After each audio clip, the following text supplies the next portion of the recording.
Let's go. कभी सोचा है किसी को ये बताना कि कोई जगह कहाँ है, ये कितना मुश्किल हो सकता है? ये एक ऐसी चुनौती है जिसका सामना हम इंसान हमेशा से करते आए हैं। तो आज हम इसी पहेली को सुलझाने वाले हैं और देखेंगे कि कैसे हमने पूरी पृथ्वी पर किसी भी जगह का पता बताने का एक इतना शानदार तरीका खोज निकाला।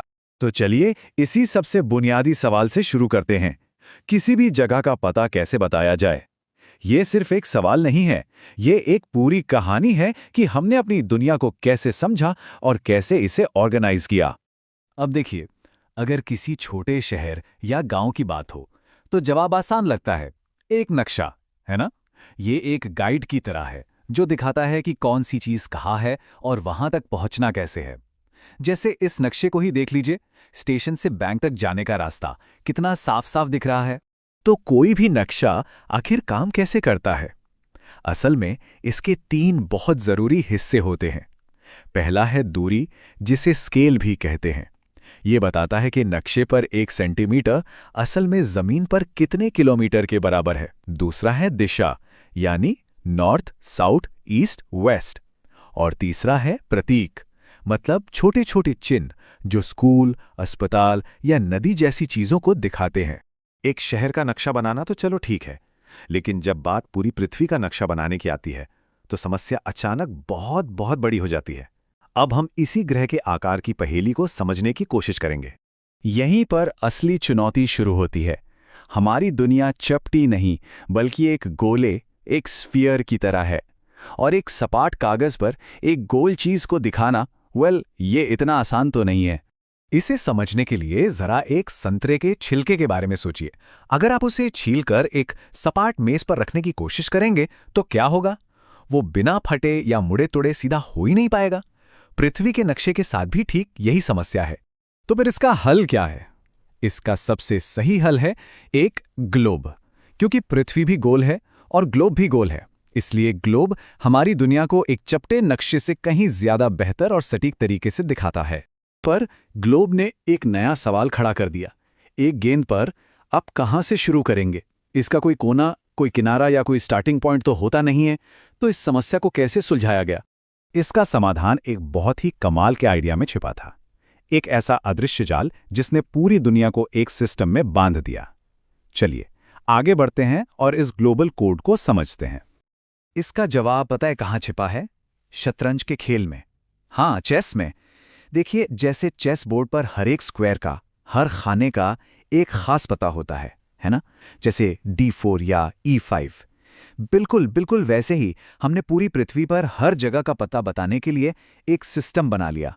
इसी को हम कहते हैं कोऑर्डिनेट सिस्टम, या हिंदी में कहें तो निर्देशांक।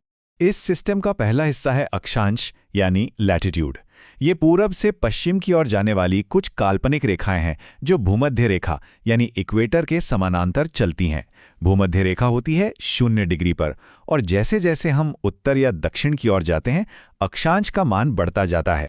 अच्छा, सिस्टम का दूसरा हिस्सा है देशांतर, यानी लॉन्गिट्यूड। ये नॉर्थ पोल से साउथ पोल तक जाने वाली काल्पनिक रेखाएं हैं। लेकिन देशांतर को मापने के लिए एक शुरुआती बिंदु की जरूरत थी, एक जीरो लाइन की। इसे ही प्रमुख याम्योत्तर या प्राइम मेरिडियन कहा गया। अब यहां एक बड़ी दिलचस्प बात सामने आती है। ग्रीनविच को हमेशा से शुरुआती बिंदु नहीं माना जाता था। ये तो 1884 में एक इंटरनेशनल समझौते के तहत तय हुआ। लेकिन किसी एक शुरुआती रेखा का आइडिया वो इससे कहीं ज्यादा पुराना है। और ये बात तो वाकई हैरान कर देती है कि आज से करीब करीब 1500 साल पहले हमारे प्राचीन भारतीय खगोलविद वो उज्जैन शहर से गुजरने वाली एक रेखा को ही प्राइम मेरिडियन मानते थे। सोचिए जरा, उस समय उज्जैन एस्ट्रोनॉमी का, खगोल विज्ञान का एक बहुत बहुत बड़ा सेंटर हुआ करता था। तो सबसे जरूरी बात क्या है? वो ये है कि जब किसी जगह का अक्षांश और देशांतर पता हो, तो पृथ्वी पर उस जगह का बिल्कुल सटीक पता बताया जा सकता है। इन दो नंबरों ने मिलकर पूरी दुनिया को एक ग्रिड में बांध दिया है। लेकिन कहानी यहीं खत्म नहीं होती। इस ग्लोबल ग्रिड का एक और कमाल का इस्तेमाल है, जिसके बारे में शायद बहुत से लोगों को नहीं पता होगा। ये सिर्फ जगह ही नहीं, बल्कि समय भी बताता है। ये एक बहुत ही साधारण से खगोलीय तथ्य पर आधारित है। हमारी पृथ्वी अपनी धुरी पर 24 घंटे में एक पूरा चक्कर लगाती है, यानी पूरे 360 डिग्री घूम जाती है। तो अगर हम 360 डिग्रीज को 24 घंटों से भाग दें तो जवाब आता है 15।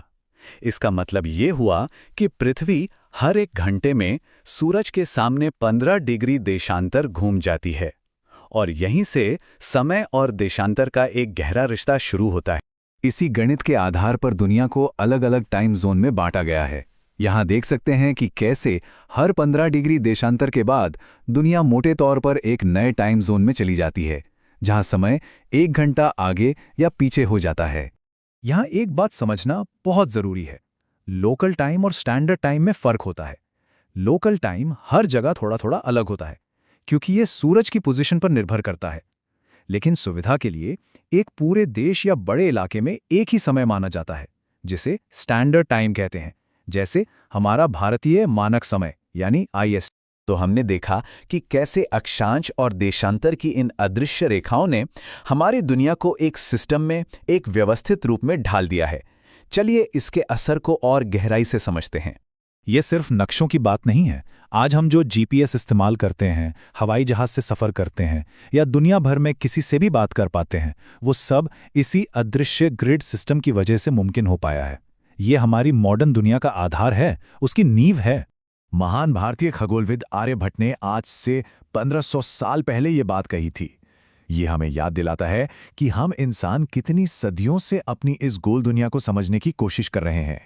तो अगली बार जब कोई अपने फोन पर मैप देखे तो उस अदृश्य ग्रिड के बारे में जरूर सोचना, जिसने पूरी दुनिया को हमारी उंगलियों पर ला दिया है।